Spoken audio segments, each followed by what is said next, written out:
Hello everyone, welcome again on the learning platform of Super Diamond Knowledge. I also welcome you all guys in the series of solving the previous year question papers of CTET.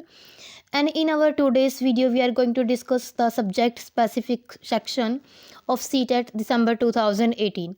जो हम आज की हमारी video है इसमें हम 2018 का CTET का पेपर हुआ था। एसएसटी का जो 60 क्वेश्चन का सेक्शन है उसको हम डिस्कस करेंगे। यदि आपने अब तक एसएसटी के प्रेपरेशन के लिए कोई भी सब्जेक्ट मैटर या फिर कोई भी कंटेंट नहीं पढ़ा है तो आप सिर्फ प्रीवियस ईयर क्वेश्चन पेपर्स को एनालाइज करो, उनके क्वेश्चंस को अच्छे से देखो। और जो ये PYQ सीरीज़ हमने चला रखी है अपने यूट्यूब चैनल पर, अगर आप इसको देखो तो भी आप आसानी से अपने जो सीटेट है उसको क्वालिफाई कर सकते हो। CTET is not much difficult exam, it is very easy to qualify this exam if you prepare yourself very well. यदि आप इसको थोड़ा बहुत अच्छे से जो प्रीवियस ईयर क्वेश्चन पेपर्स हैं उनको एनालाइज कर लेते हो, उनका जो आंसर की है, उनका जो एनालिसिस वीडियो हैं उनको देख लेते हो, तो आप आसानी से इसको क्वालिफाई कर पाओगे। बिना कोई देरी किए आज की वीडियो स्टार्ट करते हैं, जो कि है दिसंबर 2018 का सीटेट का subject specific section, that is social science, सामाजिक अध्ययन का जो सेक्शन है उसको हम डिस्कस करेंगे। And the session will be bilingual. यदि वीडियो आपको पसंद आती है तो वीडियो को लाइक और शेयर कर दें और चैनल को सब्सक्राइब कर लें। तो चलिए स्टार्ट करते हैं क्वेश्चन नंबर 31 से। क्वेश्चन नंबर 31 देखिए क्या कहता है। Wind when is used for measuring. जो वात दिग्दर्शी होता है उसका प्रयोग क्या मापने के लिए किया जाता है? वायु वेग, वायु दाब, वायु दिशा या फिर वायु तापमान। क्वेश्चन नंबर 31 का जो करेक्ट आंसर है गाइज वो ऑप्शन नंबर 3 है। यानी कि जो ये वात दिग्दर्शी है, जो वाइंड वेन है, इसका उपयोग वाइंड डायरेक्शन को मापने के लिए किया जाता है। Option number 3 is the correct answer. Next question है question number 32। Which one of the following layers of the atmosphere helps in the transmission of radio waves. वायुमंडल की कौन सी वो परत है जो रेडियो वेव्स यानी कि रेडियो तरंगों के संचरण में मदद करती है? समताप मंडल, मध्य मंडल, बाह्य वायुमंडल या फिर बहिमंडल। क्वेश्चन नंबर 32 का करेक्ट आंसर है गाइस ऑप्शन नंबर 3 यानी कि बाह्य वायुमंडल। थर्मोस्फीयर जो इसकी लेयर है एटमोसफियर की, वो मदद करती है रेडियो तरंगों के संचरण में। Option 3 is the correct answer. Next question है question number 33। Identify the various layers of the earth in order from interior to the outermost layer. यानी कि हमने आइडेंटिफाई करना है जो अर्थ की लेयर होती हैं, बिल्कुल अंदर वाली लेयर से स्टार्ट करके जो अंदर वाली लेयर होती है उसको क्या बोलते हैं, उसके बाहर जो लेयर है उसको क्या बोलते हैं, थर्ड नंबर पे जो है उसको क्या बोलते हैं, और जो सबसे बाहर है उसको क्या बोलते हैं। तो guys let's sees its option. इसके ऑप्शन देखते हैं क्या क्या दिए हुए हैं। सबसे पहली जो सबसे बाहरी जो इसकी अर्थ की लेयर होती है यानी कि जो सबसे बाहर होती है उसको हम क्रस्ट बोलते हैं, यानी कि परपटी, यानी कि सबसे लास्ट में क्या आएगा? परपटी। उसके बाद जो सेकंड नंबर पे है गाइज उसको हम बोलते हैं मेंटल। उसके बाद जो है बाहरी कोड और सबसे जो अंदर है उसको आंतरिक कोड बोलते हैं। क्वेश्चन नंबर 33 का जो करेक्ट आंसर है गाइज वो ऑप्शन नंबर 4 है, यानी कि सबसे अंदर वाली। हमने अंदर वाली से स्टार्ट करना है, जो अंदर वाली पृथ्वी की सतह उससे स्टार्ट करके जो सबसे बाहरी है उस तक जाना है, उनके नाम बताने सीक्वेंस में। सबसे अंदर वाली जो लेयर होती है पृथ्वी की उसको आंतरिक कोर यानी कि inner core. Next one is बाहरी कोर यानी कि आउटर कोर। नेक्स्ट है मेंटल, और सबसे जो बाहर होती है अर्थ का क्रस्ट उसको बोलते हैं परपटी भी जिसको बोला जाता है। Option number 4 is the correct answer. Question number 34 देखिए। Observe carefully the location of the sun, earth and the moon in the given diagram and tell what it depicts. जो ये दी गई है सिचुएशन सूर्य, पृथ्वी और चंद्रमा की, इनको हमने ऑब्जर्व करके बताना है कि ये किस स्थिति को दर्शा रही हैं। गाइज ना ही तो ये सूर्य ग्रहण को दर्शा रहे, ना ही ये चंद्र ग्रहण को दर्शा रहे, क्योंकि जब भी सूर्य ग्रहण या चंद्र ग्रहण होता है तो जो हमको या तो सूर्य दिखाई नहीं देता या फिर चंद्रमा दिखाई नहीं देता, लेकिन हम पृथ्वी पर रहते हुए यहाँ से सूर्य भी आसानी से विजिबल है और चंद्रमा भी आसानी से विजिबल है। तो पहले दो ऑप्शन है गाइज जो वो एलिमिनेट हो जाते हैं। क्वेश्चन नंबर 34 का जो करेक्ट आंसर है गाइज वो ऑप्शन नंबर 4 यानी कि लघु ज्वार भाटा इसको बोला जाता है। नेक्स्ट क्वेश्चन है guys question number 35। When the river enters the plain. जब भी कोई नदी मैदान में यानी कि समतल मैदान में प्रवेश करती है, इट बेंड्स एंड फ्लोज, ये मुड़ जाती है और बड़े मोड़ बनाकर ही बहती है। And flows forming large bends, और ये बड़े मोड़ बनाकर बहती है, तो उसको क्या बोलते हैं? तटबंध, बाढ़ का मैदान, विसर्प या फिर चाप झील। क्वेश्चन नंबर 35 का जो करेक्ट आंसर है गाइस वो है ऑप्शन नंबर 3, यानी कि इसको विसर्प बोला जाता है। जब भी नदी किसी मैदान में प्रवेश करती है और ये मुड़ जाती है और बड़े मोड़ बना करके ये बहती है तो उसको विसर्प बोला जाता है। It is called मिंडर। Next question is question number 36। Which means of transport is extremely useful in most inaccessible areas in the time of calamities for rescuing people and distributing food, water, clothes, medicines। यानी कि transport का कौन सा जो यानी कि यातायात का अधिकांश दुर्गम क्षेत्रों में आपदाओं के समय यानी कि जब भी कोई आपदा आ जाती है, प्राकृतिक भूकंप, सुनामी, कोई चक्रवात आ जाता है, तूफान आ जाता है, तो वहाँ से जो पीड़ित लोग होते हैं उनको बचाने के लिए भोजन, जल और कपड़े, दवाओं को वितरित करने के लिए यातायात का कौन सा साधन बेहद उपयोगी होता है। गाइस जैसे यहाँ पर देख लीजिए आप, नेचुरल कैलेमिटी होती है तो वहाँ पे बहुत ज़्यादा तबाही मची होती है, तो जो रेल मार्ग, सड़क मार्ग और जल मार्ग ये तो पॉसिबल ही नहीं है, तो जो हेल्प की जाती है वो वायु मार्ग के द्वारा ही की जाती है, एयरवेज यानी कि वायुयानों में, जहाज़ों के द्वारा, हेलीकॉप्टर्स के द्वारा ही हेल्प लोगों तक पहुँच जाती है। तो option number A is the correct answer for this question. The next question is question number 37. The branch of geography which deals with composition of a particular human population is called। भूगोल की वह शाखा जो विशिष्ट मानव जनसंख्या की संरचना के विषय में संबंधित है उसको क्या बोलते हैं? नगरीय भूगोल, जैव भूगोल, जनसांख्यिकी या मानव भूगोल। क्वेश्चन नंबर 37 का जो करेक्ट आंसर है गाइज वो ऑप्शन नंबर 3, यानी कि इसको जनसांख्यिकी बोला जाता है। विशिष्ट मानव जनसंख्या की संरचना के विषय से संबंधित भूगोल की वह शाखा उसको क्या बोलते हैं? जनसांख्यिकी। Option number 3 is the correct answer. Next question है अजर्शन और रीजन वाला ये क्वेश्चन है गाइज। इनको जो अजर्शन है उनको पढ़ते हैं पहले, फिर उसका रीजन देखते हैं क्या ये दोनों सही हैं। सूर्य गुजरात में अरुणाचल प्रदेश से लगभग 2 घंटे बाद अस्त होता है। नेक्स्ट है अरुणाचल प्रदेश गुजरात की तुलना में उच्च अक्षांश पर स्थित है। गाइज ये दोनों ही स्टेटमेंट करेक्ट हैं, बट जो ये आर वाली है जो रीज़न है वो ए वाली अजर्सन का जो करेक्ट उसका जो एक्सप्लेनेशन नहीं दे रही, तो क्या आएगा? ए और आर दोनों सत्य हैं लेकिन आर ए को स्पष्ट नहीं कर रही, यानी कि उस बात को वेरीफाई नहीं कर रही है। Option number 2 is the correct answer for this question. Next question है guys question number 39। Which one of the following is a non conventional source of energy. इनमें से कौन सा ऊर्जा का गैर परंपरागत स्रोत है? ईंधन, प्राकृतिक ऊर्जा, सौर ऊर्जा या फिर कोयला।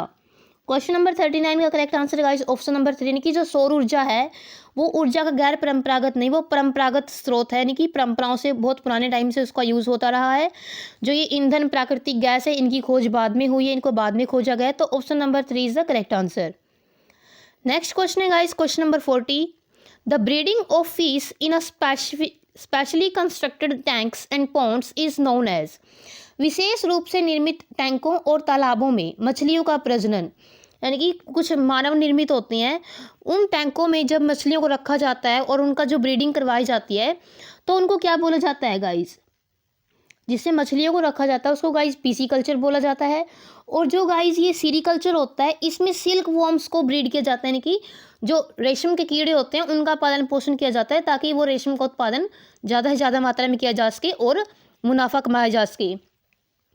और जो विटीकल्चर होता है गाइस ये होता है ग्रेप्स की खेती, यानी कि अंगूरों की खेती को विटीकल्चर बोल जाता है। और जो हॉर्टिकल्चर होता है ये गाइस इसमें वेजिटेबल्स और फ्रूट्स को कल्टीवेट किया जाता है, इनका उत्पादन किया जाता है। तो आई होप जो ये चारों पॉइंट है ये आप याद रखना। सीरीकल्चर क्या होता है? सीरीकल्चर होता है सिल्क वॉर्म्स को पालना, और जो विटीकल्चर होता है गाइस वो अंगूर की खेती को बोलते हैं। हॉर्टिकल्चर होता है गाइस वेजिटेबल्स और फ्रूट्स, यानी कि बड़े पैमाने पर सब्जियां और फल उगाना, ये हॉर्टिकल्चर होता है। और जब पिसीकल्चर क्या होता है? जब हम विशेष रूप से निर्मित टैंकों और तालाबों में मछलियों का प्रजनन करवाते हैं। तो ऑप्शन नंबर 4 इस क्वेश्चन का करेक्ट आंसर रहेगा। नेक्स्ट क्वेश्चन है guys question number 41। A narrow strip of land joining 2 land masses is known as. स्थल का एक संकरा भाग जो 2 बड़े स्थलीय भागों को एक दूसरे से जोड़ता है उसे क्या कहते हैं? स्थल का, जब स्थल का एक संकरा यानी कि narrow strip of land joining 2 land mass जमीन के 2 भागों को जोड़ता है तो उसको क्या बोलते हैं? उसको गाइज स्थल संधि बोला जाता है। क्वेश्चन नंबर 41 का जो करेक्ट आंसर है गाइज वो ऑप्शन नंबर 2 है। क्वेश्चन नंबर 42 देखिए। विच one of the following continent is smallest in size. इनमें से कौन सा कॉन्टिनेंट है जो आकार में सबसे छोटा है? 42 का जो करेक्ट आंसर है गाइज वो ऑप्शन नंबर 1 है, यानी कि ऑस्ट्रेलिया जो आइलैंड है, जो ये सबसे ज़्यादा कॉन्टिनेंट है, सॉरी ये सबसे आकार में छोटा है। Option number A is the correct answer. Next question है, at the upper primary stage, जो अपर प्राइमरी स्टेज होती है यानी कि 6 to 8 वाली, यानी कि प्राइमरी से ऊपर वाली जो स्तर होता है, उसमें सामाजिक विज्ञान में क्या क्या शामिल किया जाता है? इतिहास, भूगोल, राजनीतिक विज्ञान, मनोविज्ञान। इतिहास, भूगोल, अर्थशास्त्र, समाजशास्त्र। इतिहास, भूगोल, राजनीति विज्ञान, अर्थशास्त्र। इतिहास, भूगोल, राजनीतिक विज्ञान और समाजशास्त्र। गाइज जो ये समाजशास्त्र वाला टॉपिक है ये अप टू 10th क्लास के बाद ही स्टार्ट होता है, ये 10th क्लास ऑनवर्ड। यहाँ पर भी समाजशास्त्र, इसको भी हम एलिमिनेट कर देते हैं। और जो साइकोलॉजी सब्जेक्ट है, मनोविज्ञान, ये भी बाद में ही आता है हायर क्लासेस में। तो option number 3 is the correct answer. Question number 43 का जो करेक्ट आंसर होगा गाइज वो ऑप्शन नंबर 3 होगा, यानी कि इसमें तो हिस्ट्री होती है, जियोग्राफी होती है, पॉलिटिकल साइंस होती है और एक इकोनॉमिक्स इसके अंदर इंक्लूड होती है, जो उच्च प्राथमिक स्तर है उसमें। अब आप सीटेट पेपर 2 के लिए क्वालिफाई करने जा रहे हैं तो उसमें जो उच्च प्राथमिक स्तर उससे संबंधित क्वेश्चन ही पूछे जाते हैं। नेक्स्ट क्वेश्चन है question number 44, inductive learning is contradictory to which one of the following approaches. जो आगमनात्मक अधिगम है वो इनमें से किस विद्या का विरोधाभासी है, यानी कि किसका अपोजिट वो है? व्याख्यानात्मक शिक्षण का, सृजनात्मक प्रशिक्षण का, अनुकरण का या फिर निपुणात्मक अधिगम का?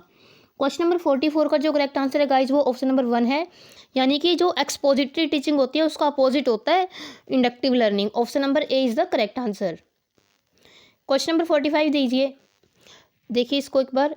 दिए गए कथनों ए और बी को पढ़िए और सही उत्तर का चयन कीजिए। आंसर दीजिए इस क्वेश्चन का। आलोचनात्मक सोच धारणाओं के निर्माण तथा विचारों के अनुप्रयोग और विस्तार को बढ़ावा देती है, बिल्कुल सही है स्टेटमेंट। यह दूसरों के तर्क और विश्वासों को समझने और मूल्यांकन करने में मदद नहीं करती, ये स्टेटमेंट बिल्कुल गलत है, क्योंकि जो क्रिटिकल थिंकिंग होती है कि दूसरों के तर्कों को, उनके लॉजिक्स को, उनके आर्ग्यूमेंट्स को समझने में हेल्प करती है, उनका मूल्यांकन करने में हेल्प करती है। तो हमारा आंसर क्या रहेगा? ए तो हमारा जो है वो सही है और जो बी वाली स्टेटमेंट है वो गलत है। तो option number A is the correct answer. A सत्य है और बी असत्य है। A is true and B is false. Next question है question number 46, what is an empirical evidence. अनुभवजन्य साक्ष्य क्या है? इंद्रियों के माध्यम से वास्तविक दुनिया में एकत्रित आंकड़े, अनुसंधान के लिए एक संख्यात्मक दृष्टिकोण, मैट्रिक इकाइयों में मापे गए आंकड़े, आंकड़ों के संग्रह के विश्वसनीय तरीकों का उपयोग कर आंकड़े। अब देखिए अनुभवजन्य साक्ष्य यानी कि हम जिनमें खुद कुछ एक्सपीरियंस करते हैं, कुछ अनुभव गेन करते हैं, तो वही होते हैं। क्वेश्चन नंबर 46 का जो करेक्ट आंसर रहेगा गाइज वो ऑप्शन नंबर ए ही रहेगा, यानी कि इंद्रियों के माध्यम से वास्तविक दुनिया में एकत्रित आंकड़े। नेक्स्ट क्वेश्चन है question number 47, the models replicas of physical features are most suitable for teaching. भौतिक विशेषताओं के मॉडल प्रतिकृतियां डैश शिक्षण के लिए सबसे अधिक उपयुक्त हैं? इतिहास, अर्थशास्त्र, भूगोल या फिर राजनीतिक विज्ञान। 47 का जो करेक्ट आंसर है गाइस वो ऑप्शन नंबर 3 यानी कि भूगोल। यानी कि जो ये मॉडल और प्रतिकृतियां होती हैं, मॉडल्स होती हैं, तो जियोग्राफी विषय को पढ़ाने के लिए यानी कि भूगोल को पढ़ाने के लिए बड़े हेल्पफुल होते हैं। फॉर एग्जांपल यदि हमें बच्चों को एक कंसेप्ट सिखाना है अर्थ, तो अर्थ हम बच्चों को ग्लोब दिखा करके 3D है जो एक टीचिंग मटेरियल, उसको यूज़ करके हम बच्चों को पढ़ा सकते हैं अच्छे से, उनको कंसेप्चुअल क्लैरिटी दे सकते हैं। तो option 3 is the correct answer. Question number 48 देखिए, the collection of weather information from the local newspaper is an example of which type of source. स्थानीय समाचार पत्र से मौसम की जानकारी का संग्रह करना ये किस प्रकार का स्रोत है? प्राथमिक है, द्वितीयक है या फिर तृतीयक है? क्वेश्चन नंबर 48 का जो करेक्ट आंसर है गाइस ऑप्शन नंबर 2 है, यानी कि ये द्वितीयक है। प्राथमिक तो वो होता है जब हम खुद कुछ एक्सपीरियंस करते हैं, खुद अपने बेसिस पे कोई इन्फॉर्मेशन इकट्ठा करते हैं। ये हम समाचार पत्र के थ्रू हम इन्फॉर्मेशन ले रहे हैं, तो ये द्वितीयक है। किसी और के द्वारा तैयार किया गया होता है न्यूज़पेपर, तो वो द्वितीयक होगा, सेकेंडरी वो सोर्स बन गया। नेक्स्ट क्वेश्चन है question number 49, in which type of classroom the students with learning disabilities learn alongside other student. सीखने की अक्षमता वाले शिक्षार्थी जिनको सीखने में कोई प्रॉब्लम होती है, कोई लर्निंग डिसऑर्डर होता है उनको, उसमें किस प्रकार की शिक्षा में अन्य छात्रों से सीख सकते हैं? अनन्य, विशेष, समावेशी या आधुनिक? इस क्वेश्चन का जो करेक्ट आंसर है गाइस ऑप्शन नंबर 3 है, यानी कि उनको हम एक्सक्लूसिव यानी कि उनको बाहर नहीं कर सकते, कोई स्पेशल अगर उनको एजुकेशन देंगे तो उनमें एक प्रकार से हीन भावना पनपेगी, मॉडर्न भी नहीं दे सकते उनको एजुकेशन, यानी कि वो समावेशी शिक्षा में अच्छे से सीख पाएंगे। Option number 3 is the correct answer. Next question है गाइस, क्वेश्चन नंबर 50। निम्नलिखित सिद्धांत किसने दिया है? सभी बच्चे विकास के समान अनुक्रम से गुजरते हैं, लेकिन विभिन्न दरों से उनकी जो रेट होती है वो अलग अलग होती है। इसलिए शिक्षक को पूरी तरह से कक्षा के लिए नहीं बल्कि व्यक्तिगत बच्चों और छोटे समूहों के लिए गतिविधियों का योजना बनानी चाहिए। All children go through the same sequence of development but at different rates, therefore teacher must plan activities for individual children and small groups, not just for the class as a whole. तो जो ये statement है guys, ये gene पियाजे की है। ये जो gene पियाजे का संज्ञानात्मक विकास का सिद्धांत है, कोग्निटिव डेवलपमेंट थ्योरी है, उसके अकॉर्डिंग ये बात है कि उन्होंने क्या बोला है कि जो बच्चे हैं सभी का विकास एक क्रम से होता है लेकिन अलग अलग दरों पे होता है। यानी कि जो उनका जो विकास की दर है, रेट है, वो अलग अलग होती है, कम होता है, किसी में ज़्यादा होता है, लेकिन होता सभी से, वो उसी अनुक्रम से गुजरते हैं। उन्होंने जो विकास की 4 अवस्थाएं दी हैं, संवेदीगामक है, फिर पूर्व संक्रियात्मक है, संक्रियात्मक है और फिर औपचारिक जो अवस्था है, तो वो सभी के लिए समान है कि वो यूनिवर्सल उन्होंने ये सिद्धांत दिया है, सभी के लिए है ये। तो option number 4 is the correct answer. ये पियाजे के कॉग्निटिव डेवलपमेंट थ्योरी के अकॉर्डिंग है। और यदि आपने अभी तक हमारी जो पियाजे की कॉग्निटिव डेवलपमेंट थ्योरी वाली वीडियो नहीं देखी है, then please visit the playlist created on this very channel. हमने प्लेलिस्ट बनाई हुई है CDP के नाम से, चाइल्ड डेवलपमेंट एंड पेडागोजी। तो आप वहाँ पर विजिट कर सकते हो यदि आपको ये जो थियरीज़ हैं ये देखनी है, तो उनको सीखना है। तो नेक्स्ट क्वेश्चन है गाइस, क्वेश्चन नंबर 51। कक्षा में सहकारी शिक्षा को बढ़ावा देने के लिए एक शिक्षक को चाहिए, यानी कि जो कोऑपरेटिव लर्निंग है उसको बढ़ाने के लिए, उसको प्रमोट करने के लिए एक टीचर को क्या करना चाहिए? छात्रों को बहस और चर्चाओं में लगाए, उन्हें व्यक्तिगत परियोजनाएं दें, काम के लिए कक्षा को छोटे समूहों में विभाजित करें, परियोजना को करने के लिए उन्हें विभिन्न स्रोत प्रदान करें। क्वेश्चन नंबर 51 का जो करेक्ट आंसर रहेगा गाइस, वो ऑप्शन नंबर 1 रहेगा, क्योंकि छात्रों को बहस और चर्चाओं में लगाएं। इससे क्या होगा? बच्चे सभी एक्टिवली इसमें पार्टिसिपेट करेंगे। यदि हम उनको इंडिविजुअल प्रोजेक्ट देंगे तो वो सिर्फ अपने तौर पे ही एक्टिव रहेंगे, यानी कि एज ए होल, यानी कि कोऑपरेटिव लर्निंग को हमने बढ़ावा देना, उसको प्रमोट करना, तो उसके लिए सभी बच्चों को हमने किसी चर्चा में, किसी डिस्कशन में, डिबेट में एंगेज करना होगा। तो option number 1 is the correct answer. Question number 52 देखिए, a self guided self disciplined thinking which attempts to reason at the highest level of quality in a fair minded way is called। एक आत्मनिर्देशित, आत्म अनुशासित सोच जो एक उचित तरीके से गुणवत्ता के उच्चतम स्तर तक तर्क करने के लिए प्रयास होती है, उसे कहते हैं आलोचनात्मक सोच, जटिल सोच, बुद्धिमान सोच या फिर अमूर्त सोच। क्वेश्चन नंबर 52 का जो करेक्ट आंसर है गाइज, वो ऑप्शन नंबर 1 है, यानी कि एक क्रिटिकल थिंकिंग होती है जिसमें हम सेल्फ गाइडेड होते हैं, सेल्फ डिसिप्लिन होते हैं और एक उचित तरीके से गुणवत्ता के उच्चतम स्तर पर तर्क करने का हम प्रयास करते हैं। तो option number 1 is the correct answer. Next question है क्वेश्चन नंबर 53। अजंता की गुफाओं में चित्रों में इस्तेमाल किए गए जो रंग हैं वो निम्नलिखित में से किस सामग्री से प्राप्त किए गए हैं? पशु अंगों के अवशेषों से, ग्रेफाइट से, पौधों और खनिजों से या फिर सलेट से। Option number 3 is the correct answer, यानी कि जो अजंता की गुफाओं में चित्र बनाए गए हैं उनमें रंग भरने के लिए जो मटेरियल प्राप्त किया गया था वो पौधों और खनिजों से किया गया था। क्वेश्चन नंबर 54 देखिए, सबसे पुरानी पांडुलिपियां डैश पर लिखी गई थी? ताड़पत्रों पर, पत्थरों पर, कागज पर या फिर लकड़ी पर? जो सबसे पहले अर्लीस्ट मैन्यूस्क्रिप्ट थी वो ताड़ के पत्रों पर लिखी गई थी। These were written on the palm leaves. Option number A is the correct answer. The next question is which one of the following periods is the longest in human history? इनमें से कौन सा जो मानव इतिहास का काल है उसका जो पीरियड है, उसका जो अवधि है वो सबसे लंबी है? इसका जो करेक्ट आंसर रहेगा वो ऑप्शन नंबर 1 रहेगा, यानी कि Palaeolithic period is the longest period in the human history. Option number 1 is the correct answer. Next question है गाइस, क्वेश्चन नंबर 56। दिए गए कथनों ए और बी को पढ़िए और सही उत्तर का चयन कीजिए। मेहरगढ़ पाकिस्तान के बोलन दर्रे के पास एक उपजाऊ मैदान स्थित है या खेती और पशुपालन के साक्ष्य पाए जाते हैं? क्वेश्चन नंबर 56 का जो करेक्ट आंसर है गाइज, ये दोनों ही स्टेटमेंट ट्रू हैं, तो ऑप्शन नंबर 4 इसका करेक्ट आंसर रहेगा। Both A and B are true. Next question, question number 57, in which one of the following states of India the largest number of Harappan sites have been found. Bharat के निम्नलिखित राज्यों में से किस एक राज्य में हड़प्पा के नगर सबसे बड़ी संख्या में मिले हैं? पंजाब, हरियाणा, गुजरात, जम्मू कश्मीर। क्वेश्चन नंबर 57 का जो correct answer guys option number 3 है, यानी कि ये सबसे ज़्यादा संख्या में जो हड़प्पा नगर के अवशेष हैं एक गुजरात राज्य में वो पाए गए हैं। क्वेश्चन नंबर 58, ऋग्वेद मूल रूप से निम्नलिखित में से किस भाषा में रची गई थी? ब्राह्मी, पाली, संस्कृत, प्राकृत। 58 का correct answer guys option number 3 यानी कि संस्कृत भाषा में ये लिखी गई थी। नेक्स्ट क्वेश्चन है, 6ठी शताब्दी ईसा पूर्व मगध महाजनपद के पहले शासक कौन थे? महावीर, प्रसेनजीत, बिंबिसार या फिर अजातशत्रु। 59 का करेक्ट आंसर है ऑप्शन नंबर 3 यानी कि जो 6ठी शताब्दी ईसा पूर्व में मगध के महाजनपद के पहले शासक बिंबिसार थे। क्वेश्चन नंबर 60 देखिए, निम्नलिखित में से कौन सा बुद्ध धर्म के त्रिरत्नों में से नहीं है? बुद्ध, धम्म, अहिंसा और संघ। गाइस जो ये तीनों हैं, बुद्ध, धम्म और संघ, ये तीनों ही रत्न बौद्ध धर्म के त्रिरत्न हैं और इन्हीं तीनों पर जो बुद्ध धर्म है वो आधारित है। लेकिन जो ऑप्शन नंबर 3 है अहिंसा, ये 3 रत्नों में से एक नहीं है और जो नहीं है हमने वही सिलेक्ट करना था, तो option number 3 is the correct answer. Question number 61, निम्नलिखित में से कौन राज्यसभा सदस्यों का चुनाव करता है? विधानसभा निर्वाचन क्षेत्रों के मतदाता, संसदीय निर्वाचन क्षेत्रों के मतदाता, लोकसभा सदस्य या विधानसभा के सदस्य।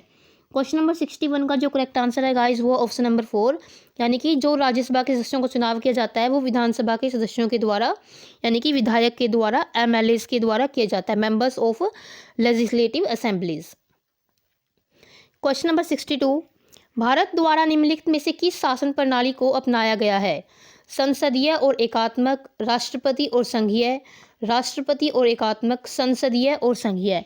क्वेश्चन नंबर 62 का जो करेक्ट आंसर है गाइस वो ऑप्शन नंबर 4 है यानी कि संसदीय और संघीय, parliamentary and federal.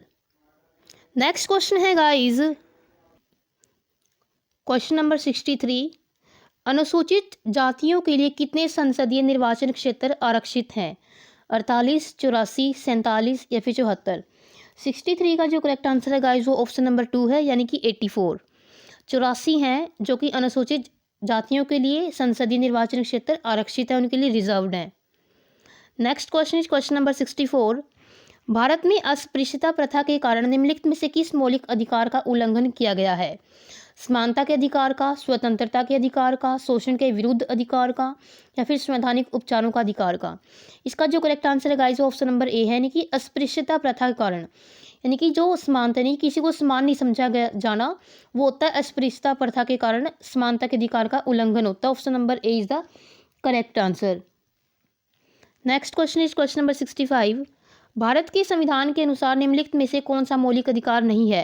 As per the constitution of India which one of the following is not a fundamental right? Right to education यानी कि शिक्षा का अधिकार, राइट अगेंस्ट एक्सप्लॉयटेशन यानी शोषण के विरुद्ध अधिकार, right to freedom of religion धर्म की आज़ादी का अधिकार या फिर राइट टू प्रॉपर्टी संपत्ति का अधिकार। Option number 4 is the correct answer यानी कि ये मौलिक अधिकारों में से एक नहीं है। शिक्षा का अधिकार, शोषण के विरुद्ध अधिकार और धर्म की आज़ादी का अधिकार है, ये तीनों ही जो हमारे मौलिक अधिकार हैं उनमें से शामिल हैं, लेकिन जो संपत्ति का अधिकार है वो इसमें शामिल नहीं है। क्वेश्चन नंबर 66 देखिए, अस्पृश्यता यानी कि अनटचेबिलिटी के आधार पर भेदभाव को संदर्भित करती है? शारीरिक विकलांगता, लिंग, जाति, वंश। क्वेश्चन नंबर 66 का जो करेक्ट आंसर है गाइस वो ऑप्शन नंबर 3 यानी कि जाति के आधार पर भेदभाव करना अस्पृश्यता या फिर अनटचेबिलिटी कहलाता है। नेक्स्ट क्वेश्चन है क्वेश्चन नंबर 67, मुख्यमंत्री को कौन नियुक्त करता है? ये जो मुख्यमंत्री है वो राज्यपाल के द्वारा नियुक्त किया जाता है। क्वेश्चन नंबर 67 का option number 3 is the correct answer. राज्यपाल को कौन नियुक्त करता है? प्रधानमंत्री, मुख्यमंत्री, भारत के मुख्य न्यायाधीश या फिर राष्ट्रपति। Option number 4 is the correct answer. राज्यपाल राष्ट्रपति के द्वारा नियुक्त किया जाता है। प्रधानमंत्री का चुनाव कौन करता है? मंत्रियों की परिषद, मुख्यमंत्री, सांसद या फिर सांसद और विधायक। Option number 3 is the correct answer यानी कि ये सांसद के द्वारा इसका चुनाव किया जाता है प्रधानमंत्री का। Option number 3 is the correct answer. निम्नलिखित में से किसको भारत का पहला नागरिक कहा जाता है? ये तो सभी को पता है, राष्ट्रपति को भारत का पहला नागरिक बोला जाता है। Option number 3 is the correct answer. Question number 71, निम्नलिखित में से किसको भारत के राज्य का पहला नागरिक कहा जाता है? अब भारत का पहला नागरिक किसको बोला जाता है? राज्यपाल को भारत के राज्य का पहला नागरिक बोला जाता है। इसमें भारत का पहला नागरिक और इसमें भारत में राज्य का पहला नागरिक, तो ये अलग अलग चीज़ें हैं। इसमें राष्ट्रपति को अगर पूछे जाए कि भारत का जो पहला नागरिक है वो राष्ट्रपति को बोला जाता है, और भारत में राज्य का पहला नागरिक है वो राज्यपाल को बोला जाता है। क्वेश्चन नंबर 72, वर्तमान लोकसभा 2014 के बाद कौन सी है? ये 16वें नंबर की लोकसभा है। Option number 4 is the correct answer. Next question है क्वेश्चन नंबर 73, भारत के वर्तमान राष्ट्रपति। गाइज ये दिसंबर 2018 का क्वेश्चन पेपर है, तो उस समय जो राष्ट्रपति थे वो पूछा गया था। तो उसमें जो राष्ट्रपति थे गाइज वो रामनाथ कोविंद थे। यदि आप पूछा जाए कि अब हमारे जो राष्ट्रपति हैं वो कौन है, तो वो द्रौपदी मुर्मू जी हैं जो भारत की वर्तमान राष्ट्रपति हैं। ये 2018 के टाइम का क्वेश्चन है, तो उस टाइम रामनाथ कोविंद थे जो कि 2022 तक रहे यहाँ के राष्ट्रपति। नेक्स्ट क्वेश्चन है क्वेश्चन नंबर 74, भारत में संविधान के निम्नलिखित में से किसका उल्लेख नहीं किया गया है? राज्यों और केंद्र शासित प्रदेशों के नाम, सरकार का ढांचा, राजनीतिक दलों के नाम, नागरिकों के अधिकार। Option number 3 is the correct answer, यानी कि जो पॉलिटिकल पार्टीज होती हैं, राजनीतिक दल, उनके नामों का उल्लेख इसके अंदर नहीं किया गया है। क्वेश्चन नंबर 75, राज्यसभा में सदस्यों को कौन नामांकित करता है? राष्ट्रपति, उपराष्ट्रपति, प्रधानमंत्री, सर्वोच्च न्यायालय के मुख्य न्यायाधीश। क्वेश्चन नंबर 75 का जो करेक्ट आंसर है गाइज वो ऑप्शन नंबर 1 है, यानी कि राज्यसभा के सदस्य राष्ट्रपति के द्वारा नामांकित किए जाते हैं। क्वेश्चन नंबर 76, निम्नलिखित में से कौन भारत की संविधान सभा का अध्यक्ष था? C Rajagopalachari, doctor BR Ambedkar, doctor Rajendra Prasad या फिर जवाहरलाल नेहरू। क्वेश्चन नंबर 76 का करेक्ट आंसर है ऑप्शन नंबर 3, यानी कि संविधान सभा के अध्यक्ष डॉक्टर राजेंद्र प्रसाद थे। नेक्स्ट क्वेश्चन है, निम्नलिखित में से कौन भारत का एकमात्र भारतीय गवर्नर जनरल था? Doctor Sarvepalli Radhakrishnan, B Pattabhi Sitaramayya, TT Krishnamachari, C Rajagopalachari. इसका जो करेक्ट आंसर है गाइस ऑप्शन नंबर 4 है, यानी कि सी राजगोपालाचारी थे जो भारत के एकमात्र गवर्नर जनरल थे, भारतीय थे, इंडियन थे। जो भारत का संविधान कब अपनाया गया था? ये 26 नवंबर 1949 को अपनाया गया था। 78 का ऑप्शन नंबर 3 करेक्ट आंसर रहेगा। नेक्स्ट क्वेश्चन है गाइज, निम्नलिखित में से किसने भारत की रियासतों को एकीकृत करने में निर्णायक भूमिका निभाई थी? जवाहरलाल नेहरू ने, सरदार वल्लभ भाई पटेल ने, डॉक्टर BR अम्बेडकर ने, सी राजगोपालाचारी ने।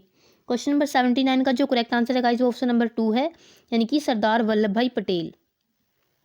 क्वेश्चन नंबर 80, निम्नलिखित में से कौन भारत के संविधान की समवर्ती सूची के मामलों में कार्य करता है?